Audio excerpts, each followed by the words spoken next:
Hello बच्चों, स्वागत है आप सभी का आपके अपने चैनल गुरुमंत इंस्टीट्यूट पर। तो आज की वीडियो ये 12th क्लास केमिस्ट्री की वीडियो है और केमिस्ट्री में हम यदि बात कर रहे थे इंपोर्टेंट रिएक्शंस की, तो बोर्ड परीक्षा के लिए जो इंपोर्टेंट रिएक्शंस थी उनकी सीरीज चल रही थी। अभी अभी मैंने एक वीडियो अपलोड की थी, तो ये दूसरी वीडियो है।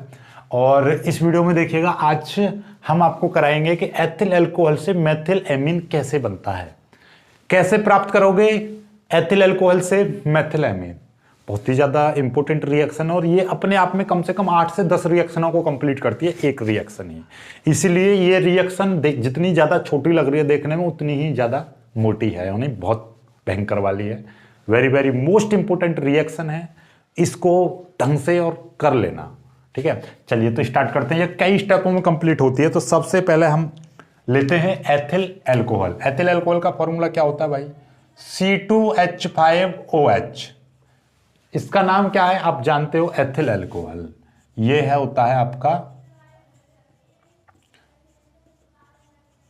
Ethyl alcohol, right. इसको हम क्या करते हैं? गरम करते हैं, और गरम भी कितना? Cu की उपस्थिति में 300 डिग्री सेंटीग्रेड तक जैसे ही हम गरम करते हैं तो हाइड्रोजन गैस मुक्त हो जाती है। हाइड्रोजन गैस मुक्त होकर निकल जाती है इसमें से। जब हाइड्रोजन गैस निकल जाएगी यहां से, तो ये क्या हो जाता है? ये CH3CHO में कन्वर्ट हो जाता है, परिवर्तित हो जाता है। देखिएगा भाई, C और यहां पर बच्चे, यहाँ ये 5 H हैं, 5 हाइड्रोजन परमाणु, जिसमें से 2 हाइड्रोजन परमाणु निकल गए। तो यहां पर कितने बचेंगे? 3 हाइड्रोजन परमाणु। और यहां से एक बॉन्डिंग टूटकर, यानी ये जो कार्बन कार्बन 2 परमाणु है, तो इसमें से एक कार्बन परमाणु टूटकर इसके पास आ जाता है, CHO बन गया ना? बन गया। तो बस यहां से 2 हाइड्रोजन परमाणु निकल गए, ऑक्सीजन वो हाइड्रोजन गैस बनाकर CH3 बचा, और ये वाला CHO इस तरीके से जुड़ गया। ठीक है, इसको क्या बोलते हैं हम? पता है आपको? सभी बच्चे इसका कमेंट करेंगे नाम, राइट। इसका नाम मैं नहीं लिख रहा हूं, आप लोग इसका नाम कमेंट करके बताएंगे। इसका नाम आपको कमेंट करना है, क्योंकि ये बहुत ही पॉपुलर यौगिक है और जो कि आपको पता रहना चाहिए, राइट। अब इसकी क्रिया हम इसका कराते हैं हम ऑक्सीकरण। ऑक्सीकरण भी खास उपस्थिति में कराएंगे, फेलिंग विलयन की उपस्थिति में। किसकी उपस्थिति में? फेलिंग विलयन की उपस्थिति में इसका क्या कराते हैं? ऑक्सीकरण। ये जो फेलिंग विलयन केवल उत्प्रेरक का कार्य करता है। ओके, तो जब फेलिंग विलयन की उपस्थिति में इसका ऑक्सीकरण कराते हैं तो ये बन जाता है यहां पर, ठीक है, CH3COOH। क्या बन जाता है? CH3COOH। इसका नाम क्या होता है? एसिटिक अम्ल। इसका नाम क्या होता है? एसिटिक अम्ल। तो फिर तो आपको ये नाम पता ही चल गया होगा, एसिटल्डिहाइड इसका है। चलो मैं लिख दे रहा हूं, एसिटल्डिहाइड, क्योंकि जब एसिटिक अम्ल आ गया तो ये तो अपने आप ही लिख दोगे एसिटल्डिहाइड। ठीक है, चलिएगा। इसको आपको जगह मिल रही है तो एरो भी लगा सकते हो, अदरवाइज इसको यहां पे लिख दीजिए। ठीक है, ऐसे नई लाइन से लिख सकते हो, CH3COOH। क्या है ये? ये है आपका एसिटिक अम्ल। एसिटिक अम्ल। इस एसिटिक अम्ल की क्रिया आप कराओगे अमोनिया NH3 से।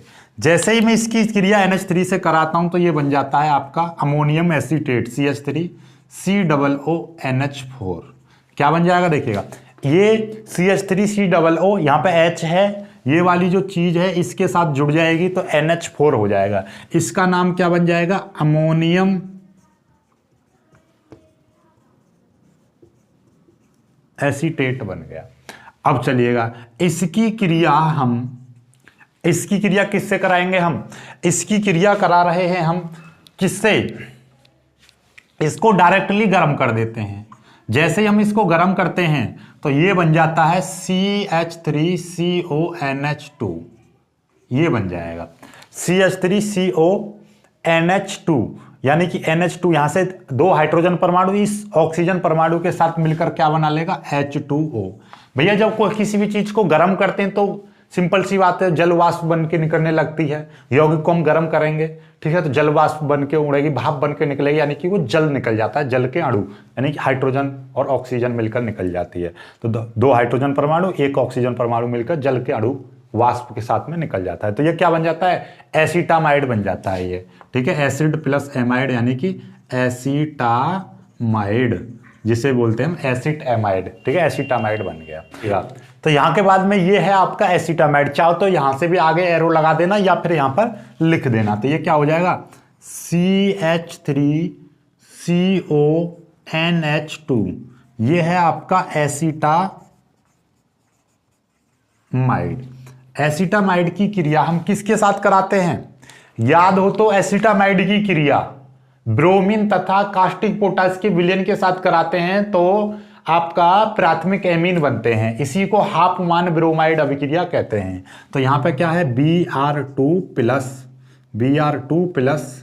KOH, चलो थोड़ा सा अच्छा सा लिख दे रहा हूं, Br2 प्लस KOH ये है।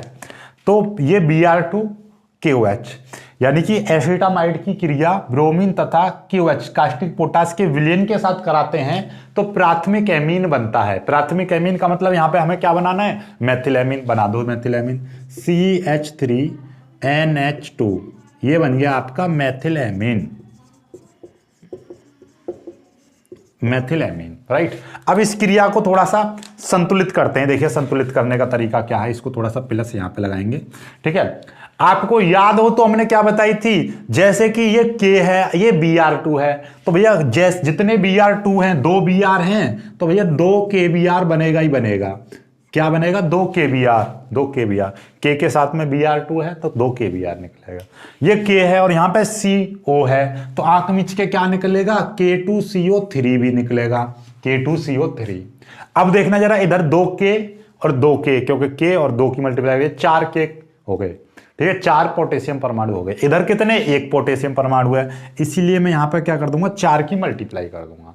जैसे ही मैं 4 की यहां पर मल्टीप्लाई करूंगा तो देखो K तो बराबर हो गए। अब यहां पर देखिएगा Br2 भी बराबर है क्योंकि 2 की मल्टीप्लाई है।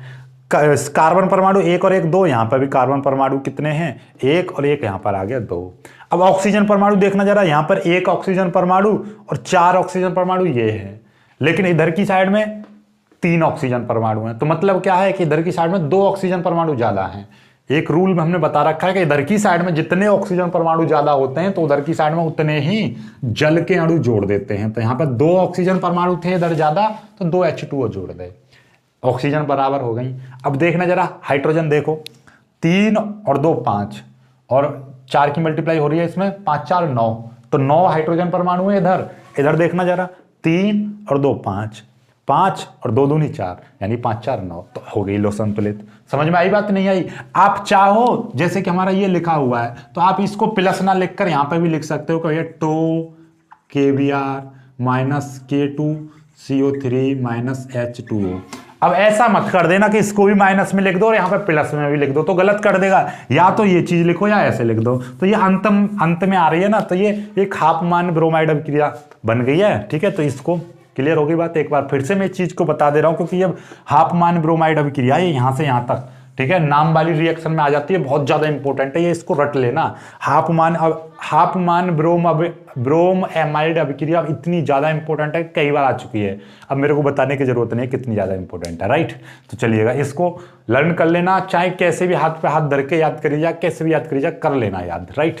चलिएगा, तो वीडियो पसंद आया तो लाइक कर देना, अपने दोस्तों के साथ शेयर कर देना, जो बच्चे नए हैं वो चैनल को सब्सक्राइब जरूर कर लेना। बाकी मिलते हैं खुश वीडियो में, तब तक के लिए बाय बाय, जय हिंद।